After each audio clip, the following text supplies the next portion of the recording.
Bore da, a chroeso i Gas-blaidd yma'n Sir Benfro. Fi yw Geoffrey Eynon, dwi'n weinidog yn y pentref yma ers 1977. O fewn tafliad carreg i gapel Ben y Bont, neu capel y fwrd yma yn y pentref, mae yna 5 o bontydd. Mae un yn croesi'r reilffordd sydd yn cario trenau o Borthladd Abergwaun i Paddington yn Llundain.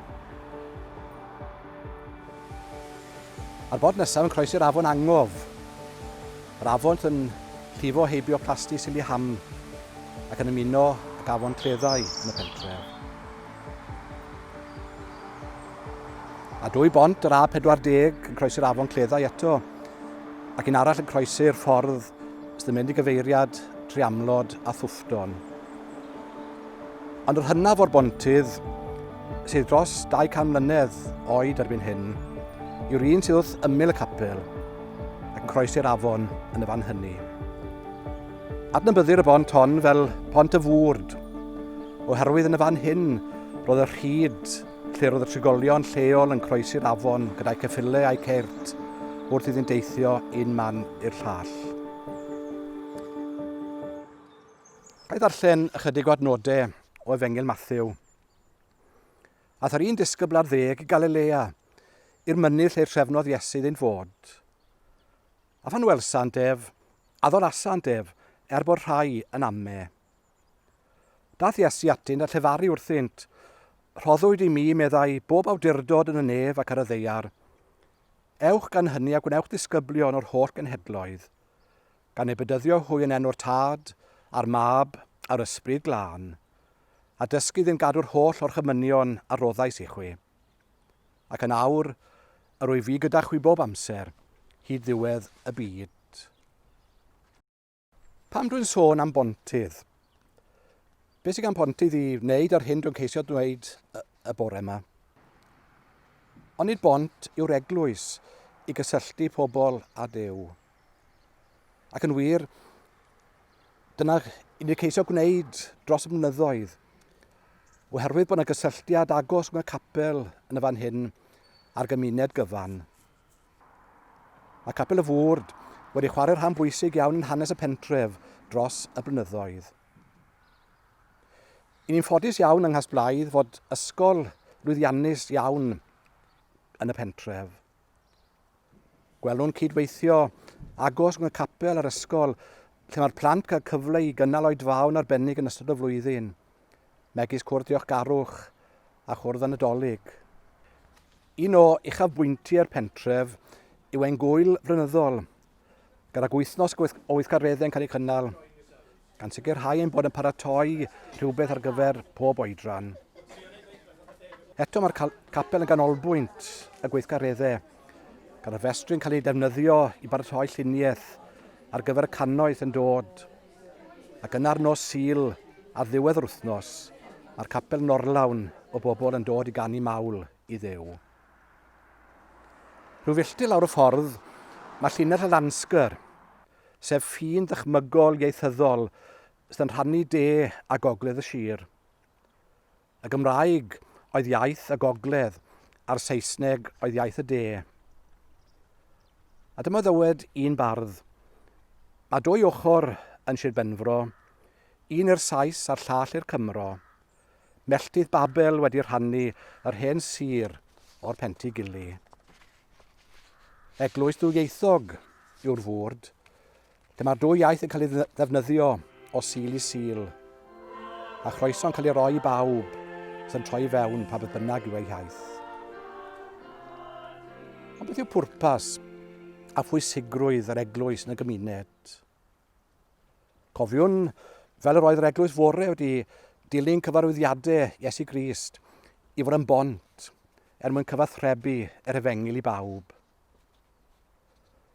Dim angen i fi ddweuthoch chi ein bod ni'n byw mewn cyfnod rhyfedd iawn, ond diolch am y cyfarpar modern sydd gyda ni heddiw, fel y gallwn cadw mewn cyswllt â bobl, boed yn aelodau'r teulu, ffrindiau, neu gyd aelodau yn eglwysu.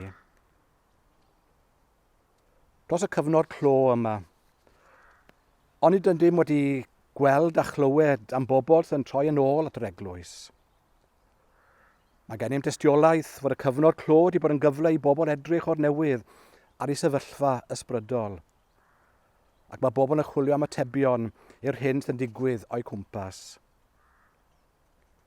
Os yw car yn torri lawr, byddwn nhw'n cysylltu ar garej. Os ni'n sal, cysylltu ar meddyg. Ond pan fyddwn yn chwilio am atebion dyrys i fywyd, mae bobl yn fynych iawn yn troi nôl i'r capel mwyn cael cysur a chwilio am obaith am y fori well. Pan mae bobl yn edrych arnom tu fas i furiau'r capel, pa fath o argraff ni'n gadael arnyn nhw? Mae gweld rhywun sych, diflas, hir wynebog maen nhw? Neu o'n nhw'n gweld rhywun sy'n byw i Cristnogaeth tu allan i furiau'r capel yn ogystal ar tu fewn? Yr eglwys yw'r bont yn y gymdeithas. Yr eglwys yw'r man unigryw sy'n meithrin y newidiadau y mywydau bobl. Pwy a wyr, fe fydd yr amseroedd argyfyngus yma yn gyfle i bobl groesi'r bont unwaith eto. Gobeithiwn bod y cyfnod clo yn ein hysbrydoli i ailafael yn ein perthynas â Duw. Er bod drysau llawer o'n capeli yn dal i fod ar gau, mae'r eglwys yn fyw. Mae gennym feddyg ac echawdwr sy'n cynnig gobaith a sicrwydd i bob un ohonom. Nid rhywbeth static yw'r eglwys. Mae'n symud ymlaen, hyd yn oed yn yr amseroedd rhyfedd rhain.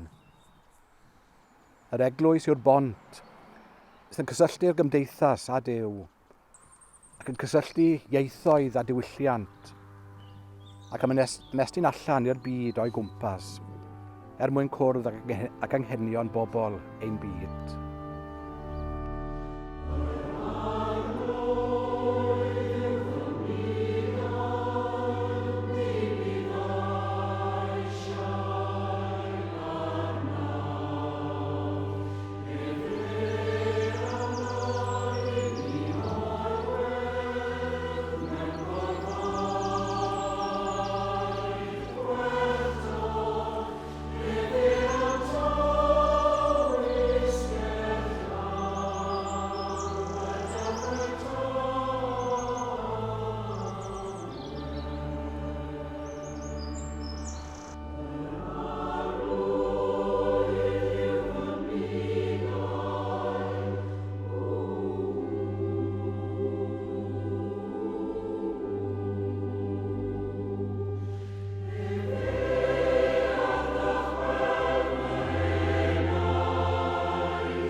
Cydweddiwn.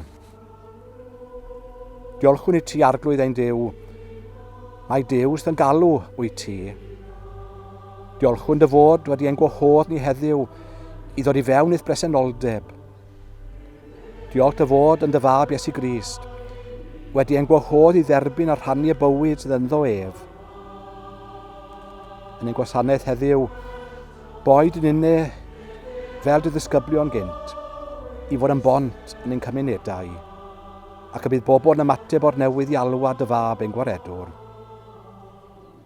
Canolthwya ninnau i wneud ein gwaith yn y byd heddiw, ac i gymell eraill i ddod i dy ddilyn di. Amen.